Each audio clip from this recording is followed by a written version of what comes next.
This is Shopify Masters, the e-commerce marketing podcast for ambitious entrepreneurs. It's powered by Shopify, the easiest way to sell online, in person, and anywhere in between. To get an extended 30-day trial, visit shopify.com/masters.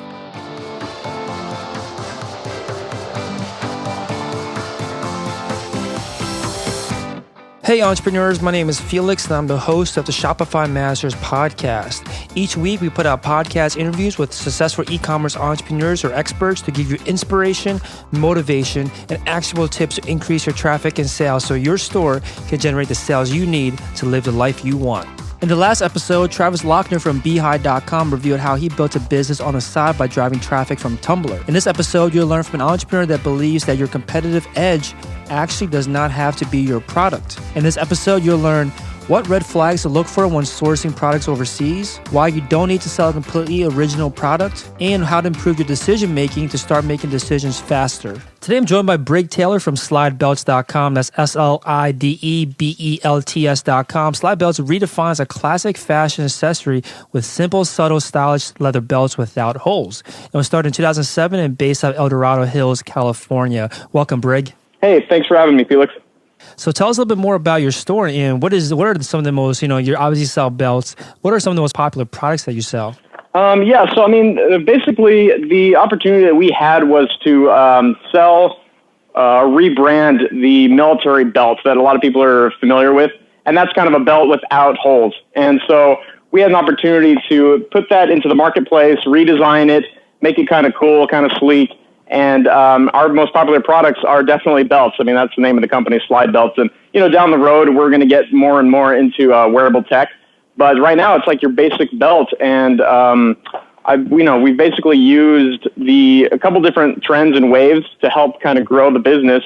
In all honesty, it's grown, we've grown it just like you would grow any other business that has a product, a consumer product that they're trying to sell and market and sell. And, yes, it's true that we have a unique product and it's like patented and, that gives us a little bit of competitive edge. But, we've used, and that's like, I listen to you guys all the time and I try and get a lot of tips and tricks from you. So I imagine listeners want to know, like, hey, how can I do what you guys are doing? How can I have the success that you've had? And so my goal is to kind of like show you guys, hey, listen, like you can still do what we've done and you don't have to have like this awesome, like competitive product. You can actually have a sleek product that isn't necessarily patented by you and you can only get it at your shop. You can still have the success that we've had. It's quite easy right now. If you're willing to dig deep, it's obviously it's really hard, but by easy, I mean, there's opportunity. Awesome. Yeah, definitely want to talk about how to market competitive or how to market or how to start a business and not necessarily selling competitive or not necessarily selling a completely original product. And we'll get into that in a second. But let's talk about the early days for you. So how did you get involved in this? Like, were you making fashion accessories? Were you in the industry at all? No, not at all, actually. I was teaching English I was serving a mission for my church, actually, in a country called Romania. It's Moldova is the name of the country. And it's Russian speakers, Moldovan speakers, Romanian speakers. They all live in Moldova. And I was teaching English out there. And I received a gift from a student. And it was like this old like ratchet buckle. And I thought it was really cool and kind of wore it. I didn't think about it at the time. I didn't realize, hey, this is like something I could market. That's not really like my mindset. It was more like looking down the road, looking at a product, seeing that I was wearing it so consistently. I was like, you know what? I like it so much. I bet other people would like this if we kind of changed it a little bit so it wasn't so industrial, but it was a little more kind of like a consumer product. I bet people would like it just as much. So I did that. I was in Moldova in 2002 to 2004. And then I had a college that I went to after that, and it didn't really pick up. I didn't really officially start actually until 2007. And that's when I actually formed like the LLC. And I was starting to try and sell the product to my friends. My first order was 400.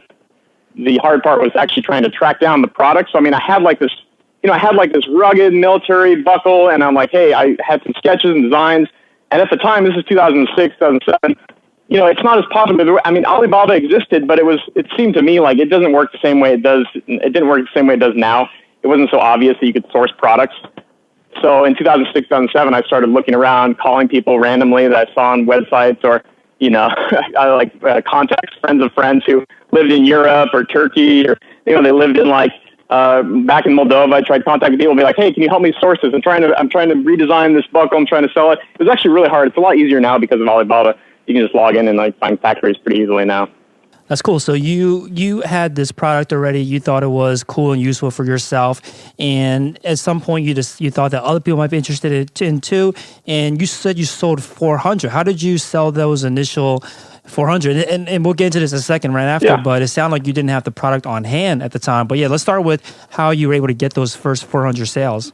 Oh, sorry. So that was like that was actually my first like order from the factory. I apologize. So I didn't sell them immediately. That was my first like factory manufacturing like order that came in. So I got 400.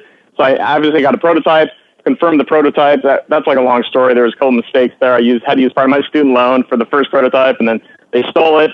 And then I had a friend who was he was in Beijing, or actually it was Shanghai, I think, University. And he was a friend of mine from school, and I flew him to the factory because I couldn't waste any more money. And then we got a couple prototypes, confirmed them, ordered 400. And then ultimately those first sales were made to friends and families, Okay, so that definitely want to dive into this story then. So you wanted to get 400 made initially before you went out and to try to sell it to anybody, and you ran some difficulties. You said that they stole your design. Like, what happened there? They didn't really, they didn't steal any design, but what happened was, this was like the very first person I reached out to that was in China, and they just didn't give me a prototype. It was $800 only. I mean, it's a lot still, and it's a lot back then for me, honestly. But it was, but they just never gave me a prototype, and I was like, whoa, that was kind of crazy. And then I used another company, and then they gave me a terrible prototype. And then at that point, the third attempt, I decided, you know what? One more shot of this. I have a friend there. I'm going to fly him to go visit this new factory, see if they're actually legit. So you had basically put in money to get some prototypes made, but then you never got anything from it, or you got like a crappy prototype. So looking back on it now, for any listeners out there that are thinking about getting prototypes made, or even maybe just going in and placing an order, were there any red flags that you noticed now, based on your experience looking back? Were there any things that you saw that other people can look out for to make sure they avoid this issue? Yeah, I mean, so if I source something nowadays, I feel like my judgment's a lot better, and those flags that you want to look out for, I mean, they'll misspell words. It's hard to judge based on their spelling. It's hard to judge based on their grammar. I basically judge it on who they're selling to right now, what their website looks like, what the current products they sell, how diverse they are. It's basically like, it's like trying to explain. I mean, you basically, like you get those weird emails where it says like, hey, you just inherited tons of money in Africa. Like, How do I explain to like trying to explain to somebody why that is obviously fake? And you can look at it, and there's certain flags where it's like, well, if you look it up online and see this person. So, Google the factory's name, Google the person's email, their name, see if they'll schedule a Skype or phone call. Look for any oddities where they're too aggressive. If somebody's too aggressive, it means they're a little needy. It might be fake. They might just be trying to get a deposit. If they're always focusing, every email has to do with a down payment or a deposit, you want to avoid that factory. So did you encounter these issues with the first couple manufacturers? Yeah, oh for sure. Yeah, when I look back, the one that ripped me off, there was obvious flags when I look back, and it's like they wanted the money straight up. They wanted it first. They kept mentioning it in the emails. They didn't even want to send me. Like I would even ask, a lot of them want your business. Right now, China's doing great. They have a lot of, they're hungry, but they have a lot of opportunity for people like us that are sourcing products. So they want to get your business. So they'll be willing to, they won't do like a free mold. They won't do like a free prototype for you, but they'll certainly send you products that they already make. So I would ask for products first, like get something that they're currently making, have them send it out for free, and they'll do that. And I never did that before, and I should have, because then I would confirm that they actually make something at least. Say you're doing belts, you want to see like, oh, they most likely make some other type of metal product, and I should have gotten some samples of, some pins or, other types of buckles, even though they weren't making my actual prototype. I see. So even if you aren't getting a prototype, you can always ask them for products that are similar to yours, or maybe pieces of products that are similar to yours. And how's that arranged? Do you usually have to pay for those? Like what's like an example of an arrangement? No, I mean, you can kind of like, as long as you're fairly honest, I would kind of use a little bit of like, I would explain to them the opportunity. I would say, hey, I'm planning on doing this, this, and this, and my order is going to be 400 right off the bat, and I'm hoping I'm doing 2,000 after that in 6 months. And then you could just say, could you guys send me, just to make sure we're on the same page, and you guys produce high quality products, can you send me XYZ products that I saw that you guys make on Alibaba or on your website? Gotcha. So you mentioned that one of the other kind of keys or kind of questions to ask to make sure that they're legit is to find out who they're currently selling to. How do you get that kind of information? Are you just asking them, or you look on the site? Like, what are some ways to find out their past clients? In all honesty, the only way that I've found it useful is when the person I'm talking to stateside who isn't associated with the factory, they refer me to that factory. And that's pretty rare. That's only happened like once or twice. And then I know that person's like, oh, hey, so-and-so makes, he helped make, you could say, oh, SOG knives, like they actually helped, like, they helped produce this in this country. And you can, here's a referral. You can see if they can help you out. That's pretty rare. That's like, I've been doing this for a long time, and that's only recently happened. Early on, you can ask them who they produce for, but you'd have to get details because they'll say, oh yeah, we do Mercedes, we do BMW, we also do Nike and Adidas, but it's all knockoff items. So it sometimes doesn't mean anything. I would you can always ask for more details, like what was the last thing you produced for them. Sometimes if they're a really legitimate company, then they'll be under contract. Sometimes they're not allowed to say or specify what they made. And that's a good sign sometimes.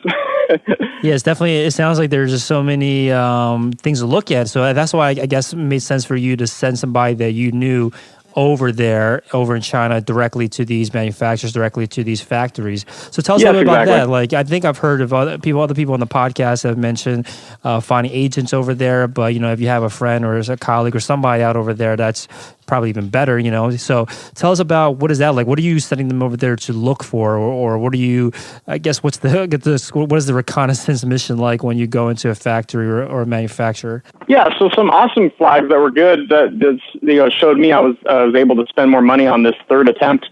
My buddies showed me pictures. He let me know, hey, they picked him up at the airport. And I was like, hey, that's pretty cool. Like, even though, he was in China, but he had to fly to get there. And because it was in a different city. And I was like, hey, that's kind of legitimate. They picked him up at the airport. That's a good sign. And then, he sent me pictures of their offices, and then he sent me pictures of the factory. And it wasn't like beautiful. It wasn't like, it wasn't like offices, that you'd see in Silicon Valley, but they looked like legitimate operating facilities. So those are all good signs pointing to, less opportunity for missing or losing money, basically. It's like, it was all plus signs, Yeah, it sounds like based on your first two experiences, just making sure they had an office was a big step up already. I know, right? Yeah. And nowadays, we're moving so fast and we're growing that I can't use those same methods. So it's funny because we just are forming a new relationship just the last couple months with a different factory in a different country, and it's fantastic. The reason we're doing that is so that as we get into bigger retailers, there's all these compliance issues that I'm quite confident my early factories would never be able to pass. So it's nice to be kind of after years later to get into like the real game with real factories where they have real representatives, and they'll have all these sales agreements, and they actually have payment terms and all these agreements. I'm like, wow, like this is actually like the real world. This is what I thought it would be. But early on, I had to use some of these. Like early on, you had to use these contacts that perhaps weren't like I just feel like they're less professional, but it worked out for us, Yeah, I guess it makes sense at that stage. So did you ever turn over to Alibaba at any point? Because I know you're saying before that it didn't really maybe exist, or it didn't exist in the same, I guess, the same professionalism or built out like it is today. I would for sure use it now. I would for sure, like I've used it, we've used it probably twice, but I didn't use, let's see, they have like trade assurances or something like that, where now you can almost have like money in escrow. I would totally use it now. I didn't use like the escrow services.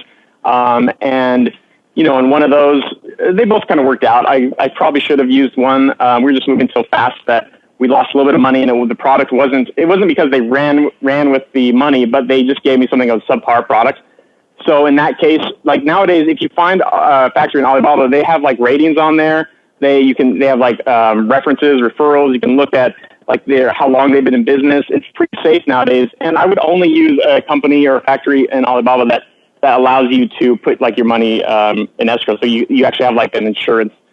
So it's like, hey, you can spend less than $20,000 and we'll cover you if there's some kind of rip off or something like that. Like that's pretty safe.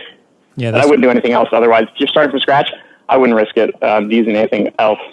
That's great. So you had these, finally you were able to get these 400 or so belts manufactured and over to you. So tell us a little bit about I guess selling those first 400. Was it just friends and family, or were there other ways for you to offload that initial inventory? Yeah, so I actually had a website before, like even Shopify and other companies came around and helped you create it. So, I had to like hook up a merchant account with like Wells Fargo, and I used PayPal early on, and it was really, anybody can log in the web archive and they go to slybelts.com and go to like 2007 or 2008, and you can see the website is pretty, it's pretty basic, I was proud of it at the time, and that's the name of the game. I'm sure there's stuff that I'm proud of today that I'll be a little bit embarrassed about 5 years from now, but that's the name of the game, and you go step by step. And at the time, the website, I loved it. It was awesome, but it was definitely a lot easier now with like companies like Shopify. But, back then I tried to make sales online. It wasn't that great. I kind of burned myself using AdWords. Like I targeted generic words like belts, and then so I was like, oh, I'm willing to pay like $2 per click on belts. And I lost like $1,000. Wow. And I was like, in like 15 minutes, I had like turn it on. I'm like, oh, this is great. This is how AdWords works. Oh, this is cool. Like my listing is showing up on Google. And then little did I know, I was like all my money like gone. I'm like, whoa, that was very scary. So I burned myself, and I was like, I'm never going to use AdWords again. So but the belt sat around for a little bit, for like a year, roughly like a year or two. And I had some great friends come by, and some that were old family friends, and they would buy like 10 or 50 or. I had somebody buy like a decent amount of like almost 100. Wow. And that was helpful. And I don't know if they resold them, or I'm not sure what they did with them. It might have been a charity thing, but it definitely helped, take them aside and bought the next amount, which was, I can't remember if it was almost 1,500 or something like that. That's awesome. So you mentioned earlier about how you don't necessarily have to sell a product that is, I think what you're getting at was completely original, or not necessarily not completely original, but you don't have to sell some groundbreaking technology or groundbreaking products. So talk a little bit more about that. What did you mean by that? So what I meant was I feel very confident that I could have sold even a non-ratchet belt, like a non-special unique product. Because at the time I felt like there was a lot of people in 2007, 8, 9, 10, even even the last couple of years, who would be willing to take a risk on spending money on a product that's on a website that looks decent, and that's like an opportunity right there where some larger companies were a little bit behind in the game in terms of e-commerce, as I'm sure a lot of people are aware, and so their websites didn't look that spectacular. You could actually look like you're a pretty big company if you had some decent graphics, and as long as you weren't running into a bunch of dead links on your website, people would be willing to take that risk. So nowadays it's a little bit more competitive, and you always have to be kind of looking for that competitive edge, whether it's in financing, whether it's in the way that you sell, whether it's in operations, whether it's in a product. I try and make sure we have a competitive edge in every aspect before it becomes popular. So it's really competitive now, and not just with Shopify, but you have BigCommerce, and you have many other companies that are helping people sell their products. So it's not foreign to anybody right now. If I told you, hey, I have a website and I have a product that's on the website, it's not nearly as kind of surprising as it was in 2007 and 8 and 9. Yeah, so that makes sense. So what you're getting at is that the product itself doesn't have to be unique, doesn't have to be your competitive edge, but you could find other ways. And some things you mentioned is things that maybe I haven't heard before. So you're saying that in your financing, your operations, you could have competitive edge as well, which is completely removed from the product, completely removed from the consumer-facing side of your business. Yeah, no, exactly. You can do it on any aspect of the business, and you really have to. If people are like wanting to start their business or keep their business going that are listening to this, like if you're you're either climbing or you're dying. Really, you're either growing or you're dying is kind of the common phrase.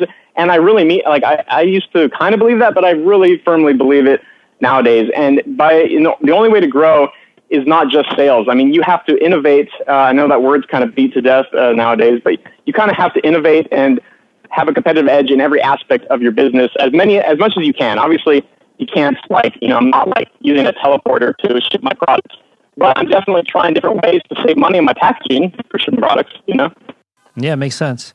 Yeah. So yeah, let's talk about this a little more. So what are some other ways or other things that a store owner can look at that seem maybe not product related or not related to their marketing that could give their company, give their brand a competitive edge? So let's see. So, I mean, you have to have a couple things lined up to make it work. You can't just have one thing that you're going for. Sometimes you can, and it works out. But so let's see. I typically, like, what I wish somebody would have told me was that there's always, if there is some kind of competitive edge, a lot of times, and it's working right now for a select few people or select amount of companies, they're not going to tell you. So there's certain things I'm using right now that I won't tell people because it's our competitive edge. Like, whether it's right now a way that we sell products, maybe it's the way that we market it, maybe it's the way that I import it. And it's like, I know that people will catch on eventually, but we dug in, I did some research, looked online, talked to some people, looked on forums, listened to podcasts, like listen to you guys. Sometimes some of your callers or some people you interview will drop like a golden nugget. I'll be like, sweet, golden nugget. Nice. Like, I'll go look into it and be like, oh, awesome, that helped out. And some of those things don't last forever. So the stuff I share will be like a year or 2 or 3 old. It won't be like the stuff I'm using like right now, or maybe it is, and I still, sometimes it's so extreme that I'm like, hey, you know what? Everybody's gonna have a hard time executing this, even if they know about it. So, there's on Amazon, you can actually, if you're selling on Amazon, there's a lot of lightning deals you can do. You can actually pay for those. A lot of the world that you think that exists around you isn't really. It's more paid for and structured, as sad as it is, than you would think. Even products that people are pushing on Facebook or Instagram, most likely there was some kind of payment involved. And that's like kind of sad, but it's kind of the way the world is. And that was like me going through my own, my eye-opening process.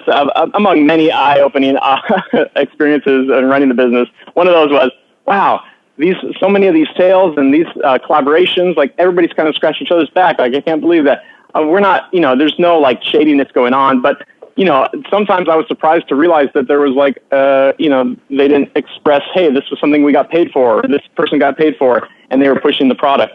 Now that's called influence marketing, and that's kind of talked about now, but it wasn't talked about like 2 years ago. Yeah, and I almost don't even mind that there are things you can pay for that there are kind of trades or scratch your back, because at least it's clear, I guess. At least you understand that it's logical, right? Because if you approach a business and you want to work with them and they say, hey, if you pay us, we'll do this for you, I feel like it makes business a lot easier to run, right? Because you can actually measure if it's actually worth the investment, actually, get things moving, rather than who knows how to work with them. So I don't personally mind when it comes down to things like that, because again, it's the way the world works.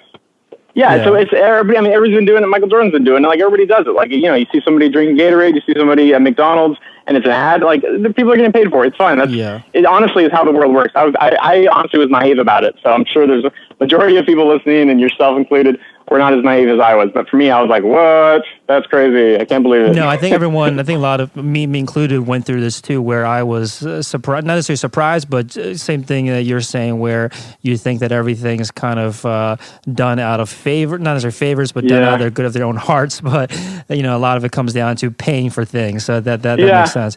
So maybe if you don't have to obviously reveal your secret sauce, but tell us about how you would go about trying to identify where you can, maybe on a day-to-day basis or weekly basis. Like, what are you doing to make sure you are always having a competitive edge?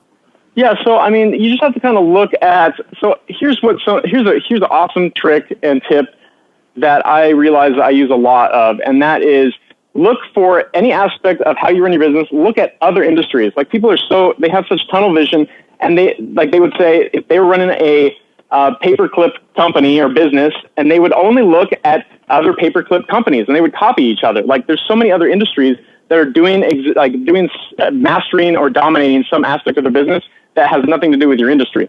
And so if you want to, if you search on how certain companies are run, you can find either whether it's a style, whether it's a trend that they're using, or whether it's how their operations are run, whether it's the shipping costs, looking into Amazon, how they actually do low-cost shipping.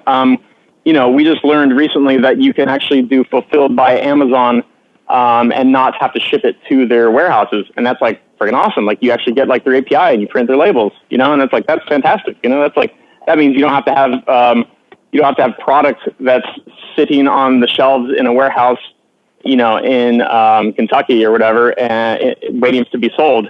And that's money that's on your books. right? So it's like there's certain strategies where you can look at other industries. So don't ever be closed-minded enough. Like if you like somebody's email that you got and it has nothing to do with the industry, dude, like copy that email and that's a starting point. Use the template and say it's like, moo.com. They do awesome cards and their emails are awesome.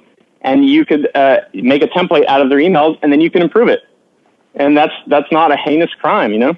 No, I love that you're not just trying to reinvent the wheel every time. Look at other industries, get that inspiration. And like you're saying, if everyone's just focused on the industries that they're in, there's going to be very slow innovation because everyone's again copying each other or looking at each other to mimic their business models. But if you look outside of your industry, you'll find what's killing it, what's working in other industries, and maybe you won't be able to copy it exactly, but at least get inspiration or get pieces. Like everybody's heard the quote from Steve Jobs where it's like, he says like great artists steal or whatever. And if you look into that and just Google it, you realize it's actually not a real quote. It's not something that was ever really said, but you look at what the original quote was, and it's something I love saying around here, which is the original quote. I can't remember who says it, but it's great poets imitate and improve, whereas small poets steal and spoil. So our goal is to imitate and improve, and our goal is never to steal and spoil. There's plenty of people, even Ratchet Belt companies, that steal and spoil. They take an idea, and then they don't have that concept of wanting high quality goods, high quality products, high quality companies, and they spoil it for everybody, and they don't improve upon it, right? So there's a difference between stealing and spoiling and imitating and improving. Can you speak on that a little more? Like how do you know how do you catch yourself to make sure that you are actually doing the improving side rather than just steal and spoil? It's really focusing on 1,000 details. So if you are running, say, a popular product that's kind of growing right now is those standing desks, right? The adjustable desks. So if you had an awesome company and you started the first one to do the adjustable desks, and I was like, hey, this is a great idea. I'm going to go ahead and take this. And so I take the idea and I go to, Japan and I try and have them copy that exact desk. And you copy the motor, you copy the style, and then you start looking at it and you start selling. Say you do an order of 1,000 or something like that. Then what you, and the way that you spoil it is if somebody, they jack the prices way up or they jack the prices way low, the quality of the website's terrible. They don't deal well with their wholesale relationships, so that anybody who's like, say it's in the early days of adjustable desks, and you would be like, oh, hey, you try and contact, say, Target, or you try and contact, Costco or, some other company where you're trying to sell your product. And they're like, oh, we know all about adjustable desks. Like we dealt with so-and-so company and they're terrible. And you guys have a terrible profit margin and you have terrible retail prices. That's how you would spoil it. You see, it's like somebody takes an idea and they run with it. And then because their eye is too much on the money as opposed to the product and the quality, and they're not enjoying the process, then they kind of ruin it for a lot of people that are in the pool, And that's, I haven't, the world's a pretty big place. So I don't have any kind of like, I'm not out to get those types of people. I just think for everybody, for their own personal improvement, it's important to realize it's okay to imitate as long as your heart's in the right place and you're there to improve the world for a better place, And, I think it's like those businesses that pop up and try to get in, make money, and get out as quickly as possible, and not in it for the long term. I think you start noticing that they're just trying to copy as quickly as possible and not waste time trying to improve. You can improve, like even our belt, like even our product. Like I was saying, you don't even have to have a ratchet belt. Like for instance, leather belts right now, they don't really. A lot of them are kind of like a fake leather. Like even stuff you see on the shelves of some nice stores out there. Mm-hmm. They're not the highest quality leather. And if you just start digging in and trying to figure out where these larger companies are sourcing their products, you'd be surprised and you'd be like, wow, they're not choosing the best quality possible. And you could say, well, that comes down to profit margins. Yeah, I don't know. It's my personal philosophy. I would rather produce high quality goods. And I honestly, between you and me and everybody else listening, I think it's a trend. Craftsmanship is a trend. So people are willing to spend a lot more money on high quality products. And that should be obvious to anybody at this point. It's going that direction. I don't know how long, hopefully for decades, Definitely. So just to kind of boil all this down, if I can, you take something that already works, maybe in your industry, maybe outside your industry, find your competitive edge. And sometimes that competitive edge has nothing to do with the product itself. It could be, again, your finance and your operations, the team you hire. And that's how it sounds like that's like the ethos of the way that you've been running your business, been running your company itself. So, yep. And it all ties together. It all ties to the bottom line. Like even if it has to do with hiring, maybe your HR, you use an awesome program like we use Bamboo HR, and it made it way easy. Like it still helps your bottom line, and it helps your product, helps your company, because I'm saving tons of time and money by not using like some old standard method that it has existed for 20 years. I instead jumped right on board to a more forward-thinking company that was putting everything on the into the cloud. Sorry. So this is something. This I guess philosophy, this mantra that you live by. It's only possible to I guess build a company around that exact same mantra if all your employees and all the people that work on a team also believe in it. So how do you make sure that your beliefs and your philosophies on how you should run a business, how the business should be run, gets spread to the rest of the team? Well, you have to actually personally be curious. You got to be a curious person, and most of the people we hire are curious achievers. You personally, if you want to start a business, you have to have this type of mentality where you're curiously poking the box, but you're also quickly pivoting when it doesn't work. I mean, there's plenty of programs or websites or things that I've tried to use that didn't work out. Like even like we use ShipStation to ship our product. A lot of people do. It's fantastic, but you better believe I tried like 2 or 3 before I came across ShipStation. You have to be able to recognize, wow, that was a mistake. Now, you're right. You have to, there's certain people on your team that you can't just say, we're going to use this because I feel good about it, and you must learn it. That might work, but, if you're surrounded by people who are curious, you should be curious too and dig in with them. My job, I have all sorts of different jobs and responsibilities as a CEO, but I personally believe one of my top priorities is building the team and growing the team. So I will spend time, sitting down with somebody if we're trying to learn how Xero works for our accounting and how I can sync that up with Stitch Labs, with the way we count our inventory. So that's all like live. Like I'll sit down and work with that person and we'll see if we can figure it out together. If we can't, we'll try and contact somebody. We'll try and use what we can temporarily until we find a fix or something like that. It's definitely, you can hire the right people. Most people are curious, I think, regardless of where they're coming from in their life, regardless of where their career is. Most people are curious. The problem is, you have to have the patience. You have to have the good judgment because you made a lot of mistakes in the past to quickly pivot and be like, this is a great program. Let's stick with it. I think this will work. Or this competitive edge is great. Let's stick with this. And being able to communicate to your team and be like, this is temporary. I understand it sucks. We're going to work with this for 6 months. And then, if you hire in the right people and most people have a positive mindset, you can get through a lot of stuff and you can try new things without kind of burning the operations bridge or burning the finance bridge because you're trying something new that isn't working. It takes good judgment, and if you're at the right place in your life where you're starting a business and you're not too inexperienced with, I would just say, interacting with humans. If you're not too experienced with that, you'll be okay. And but you always have to be like questioning: is this the best method? Is this the best method right now? Is this the best? Like really, really, really? Like if you rather than most people blame themselves for when something doesn't work well. And that's true. Some part of it is a lesson that you can learn, but make sure you ask the question right after that: is the process or the system that I'm using, is it terrible? Is it subpar? Could it be done better? So, some people will either get down on themselves and they'll be like, nah, I'm terrible. This tool that I'm using or this, the way that I'm selling or listing my products is no good, or I have to put $24.99. I have to put cents after the end of it. Like that's the way it is. Like, no, ask yourself, is there a better way? What can I learn from this experience? And is there a better way? Yeah, I don't have to put 99 cents. I can put $25, $35, $45 straight up because that's the company I want to be, So a lot of people they get caught up with blaming themselves or not blaming themselves at all. And then they just think the world's stupid. I can't find another way to do it and throw up their arms. Mm-hmm. I think there's a middle ground where you can ask if it can be done better. And then there's a lot of people right now in the world who are developing systems that work better, that make more sense in my mind, honestly. And it's an exciting time to be because there's a lot of people who are like, clocking in for employees, this is a terrible way that all these companies do it. It's terrible the way like Vans does it, P.F. Chang's does it. Like, why do they use these old systems? It's like, yeah. Then comes along a bunch of different companies like wheniwork.com, and they're like, hey, we're going to make this super simple, super sleek, and super easy to run payroll. And it's like, wow, thank you, It's funny, whenever I have a problem that I want solved, you just do a quick Google search and you'll find some company out there that's doing it better than you ever knew was possible. So I think that you're definitely onto something. Yes, and exactly. And if it doesn't exist, guess what? Business opportunity. There you go.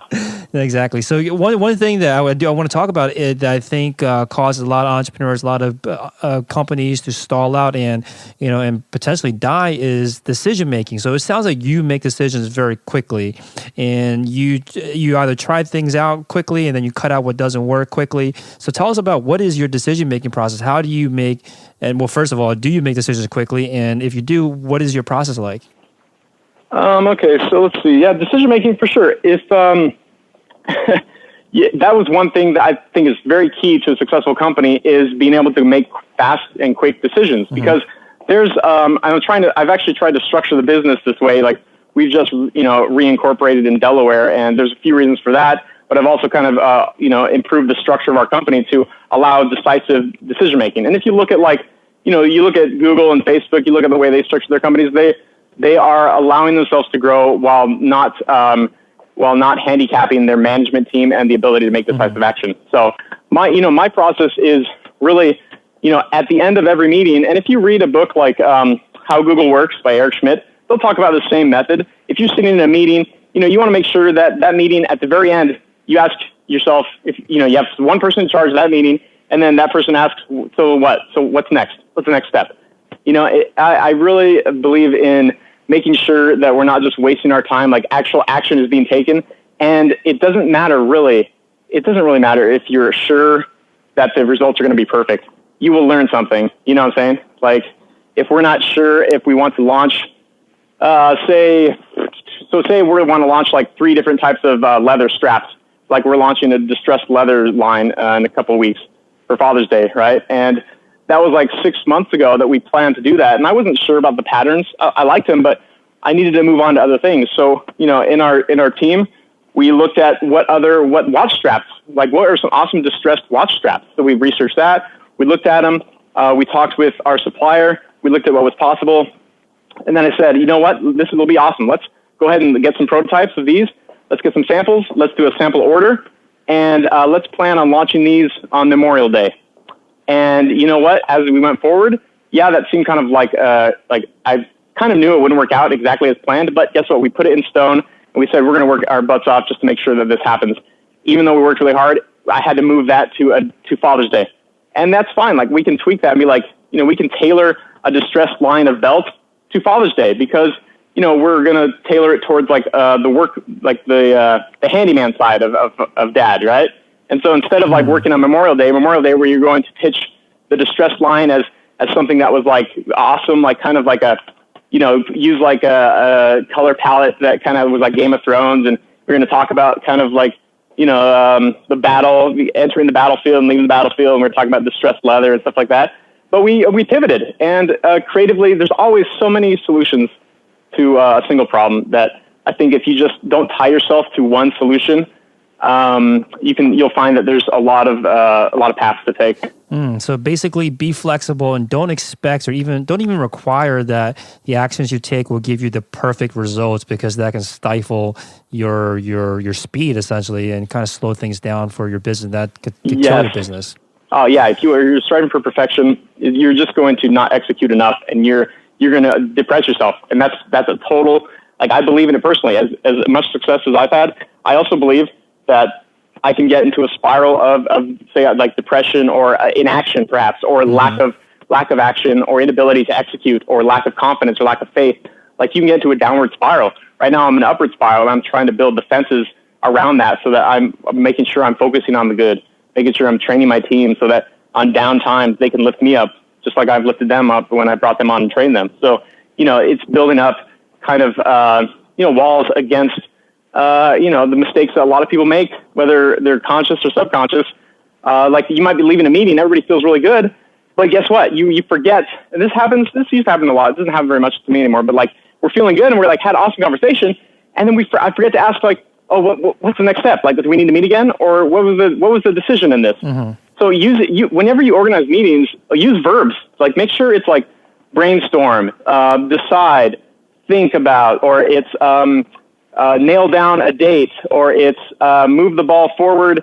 You're probably better to be more specific. It's like, confirm the prototypes for the distressed leather. Like it's actual verbs, not just like a meeting about product launches on Thursday. Yeah, like, basically, It sounds like you want to boil it down to the point where you could actually take this and do this immediately, and you know exactly what you would be doing, and not some high level thing. And I think I think it's important to know too that, you have a team, of course, but I think this applies for people even working by themselves, or they have a to-do list or they plan things out. You can still take these exact same steps and make sure that all of the notes, all of the kind of action, quote unquote, action items you're putting down are actually legit action items that are things that you can take action on immediately and not just, high level fluff essentially is what we want to avoid. Yep. And when all else fails and you've already done that dozens of times and you push back the deadline, then at that point, I don't even let myself on the hook, and I'm like, I'm doing it right now. I don't even care. It's 11 o'clock at night. I'm tired. I've already allowed myself off the hook. I'm doing it right now. Like, that's it. I'm done. Even if calling somebody in the middle of the night and I'm leaving a voicemail, like, that's it. I'm done. And you have to have that impatience with yourself because you want to be, you want to be flexible. But if you're realizing that you are not buckling down and actually, getting something done and you've pushed it back so many times, like, don't let yourself off the hook. Fear yourself. Fear yourself more than what somebody else can inflict upon you. Just be like, dude, man, I'm gonna make sure next time I do this, because I forced myself to be, to do this middle of the night when I was exhausted. I'm definitely gonna make sure I execute next time. Definitely makes sense. So I want to talk a little bit about the success you've had with basically the company itself. So I wanted to first start with the Kickstarter campaign. So you had the survival belts, I think was the only Kickstarter campaign that you've launched? Yeah, actually, well, I tried launching before that. I tried launching like a color line, like the a vibrant color leather belt line for the slide belts, and they rejected. Kickstarter rejected it as a project as a campaign because they said I'm already selling that product, and that's understandable. I wasn't really angry. I was just like, I put a lot of effort into it, but it was a rejection, and it was a little hard for about 24 hours. Then I kind of I regathered myself, set some new goals, set some new deadlines, and I was like, okay, I got this. But it was hard for like a day. Yeah, it sounds like you're great at picking yourself back up during these upsets. So that makes sense. So the Kickstarter campaign that did make it through, though, was the survival belt. You had $60,000 goal, ended up raising over $200,000 from 2,099 backers. So tell us a little bit more about this. Like, how did you promote this? Like, how were you able to raise and blow out your already pretty large goal by based essentially almost a little bit over 3 times your original goal? Yeah, so I mean, that was one of those things where we made sure, first of all, you don't even have to worry about marketing until you are making sure the actual Kickstarter page looks good and it's clean and it's pitching to the right audience, And by that, I mean, if it's a data analysis idea, make sure that there's not a lot of graphics in there. If it is a really bright, colorful, the Reading Rainbow campaign, if it was like one of those, then you make sure that it's focused on lots of colors and lots of images and it's clean. So make sure you're focusing on what your audience is, and you may or may not learn what that is as you do the Kickstarter campaign. So take a stab at it and figure out who you're pitching to, make it clean, and make sure the front page image that you're using for the tile image that they list when people are browsing Kickstarter, make sure it stands out from the rest of them. Like what we did is, early on, as soon as we launched, looking at the palette of all the different campaigns that were next to ours and being like, which one of these catches my eye most, And then I would it wouldn't be mine. I'd be like, why is it not mine? Why is it this one? It's like, oh, because it uses a white background, and it has just the product sitting right on top. I'm like, cool, let's do that actually. Let's change the front page tile image for the Kickstarter video, boom, to that. And that would help garner more clicks. The other thing is you want to reach out to a bunch of different websites who, for ours, it was outdoors websites. And we email them and say, hey, we're starting a Kickstarter campaign. We've exceeded our goals. We'd love to have you guys come check it out. Even if we hadn't exceeded the goals, we'd just say, this is a groundbreaking wearable tech. We have a knife, we have a fire starter, we got GPS, come check us out. So it was emails to a bunch of companies, and you can see theawesomer.com, but you can see all the ones on our Survival Belt campaign page, all the ones we reached out to, because they eventually listed, they mentioned us and we listed them as a referral then on our campaign. Yeah, so I like that very first point. I want to touch on that again, is that your Kickstarter campaign does not exist in a vacuum. It's not like all of a sudden people are only coming to this page. There's a whole slew of potential customers that are just browsing through Kickstarter, and what you're getting at is that you have to stand out amongst them too and get their attention even before they show up on click onto your page. So I think that's an important point. I've never heard anybody say that before, but it makes a lot of sense that you have to stand out amongst existing Kickstarter campaigns as well. So I really like that. Yeah, and people are smart. They understand too. If you just sit down, I can sit down with anybody without any experience in marketing and just be like, which one of these stands out to you instinctively at first? And then they would point to a couple, and most likely there's a reason behind it. And they may or may not know what the reason is, but if you pick it apart, you'll figure it out. You'll figure out why it stands out. And then you can utilize that. That's just marketing 101. It's probably before 101. It's marketing 01. Yeah, no, I mean, when you say it in kind of retrospect as well, it definitely makes a lot of sense. At least I haven't heard anyone mentioning or I guess approaching creating a Kickstarter campaign this way before, so I think it's an important point anyway. So I'm looked on your our story page, and it says here that you sold 40,000 belts in 2013. Obviously, you raised $200,000 from the Kickstarter campaign. Give us an idea of how successful the business today. Go into any details you're comfortable sharing about how successful it is today. Yeah, you could say hundreds of thousands last year, and now we've already sold more. So far, we sold more in the month of January than we did all last year. And that was using a couple of marketing tactics and techniques that I will tell you about in like 2 years when everybody else knows about it. Well, maybe you can share some things that you maybe think are a little more general that are already out in public of ways that worked well for you to sell a product like apparel for any other listeners out there that are in the fashion industry. Like, what are some avenues, some mediums that they should focus on? I'll give you guys a freebie, like right here, right now. If you're starting a company, and most people won't do this, but this is what I would do. This is honestly what I would do. And there's somewhat of a risk, but if I was starting from scratch right now, I would sell on Amazon UK. I wouldn't even focus on US right now. Amazon is getting bigger outside of the country in foreign countries. I would start my brand. I would pre-pack all my products. I'd ship it to Fulfilled by Amazon warehouses in the UK, and they'll ship it to all these other countries, including Italy, France, Germany. Boom, like right there. Like that's what I would do, because you got to get ahead of the wave. And right now, Amazon is already oversaturated with third-party sellers. In the U.S., it's pretty competitive. It's pretty hard. But outside of the U.S., there's still opportunity. There's a freebie right there. Because it still will take a lot of work, but that's for sure a competitive edge right there. No, I love it. That's a great idea. Is that something that's just as easy to get started with as if you were selling into the .com, the U.S. based Amazon? Yeah, it is actually. Yeah, I don't know if you have to. I don't know if they'll require you to register first in the U.S. They might, but it's just as easy as the U.S. one in terms of like making the sale, doing the product ads, just listing the product. Yeah, for sure. And in addition to that, there's a bunch of other countries that aren't even part of like the UK fulfillment center that you could also sell in right now. Now that has like inherent risk. But because who knows, maybe Amazon will take longer to get as big as it has in the U.S. Maybe it won't ever get as big. I think it is. It's either way. You can make a foreign version of your website, and you can fulfill it. You can fulfill the orders just because you have a Fulfilled by Amazon product abroad. You see what I'm saying? Can you explain that a little more? So, in other words, if you started like adjustabledesks.italy or whatever .it. You could fulfill products and orders placed on that domain. You could fulfill them. You could fulfill them with Amazon warehouse, Fulfilled by Amazon stock. If you send product there, right? Yeah, so that's huge. Yeah, that definitely makes sense. You target like keywords, certain keywords or AdWords that are in foreign languages, and you could get enough traction. You could start a company. There's lots of hurdles after that, but that's a great way to start, and you get ahead of a trend that has already been proven stateside.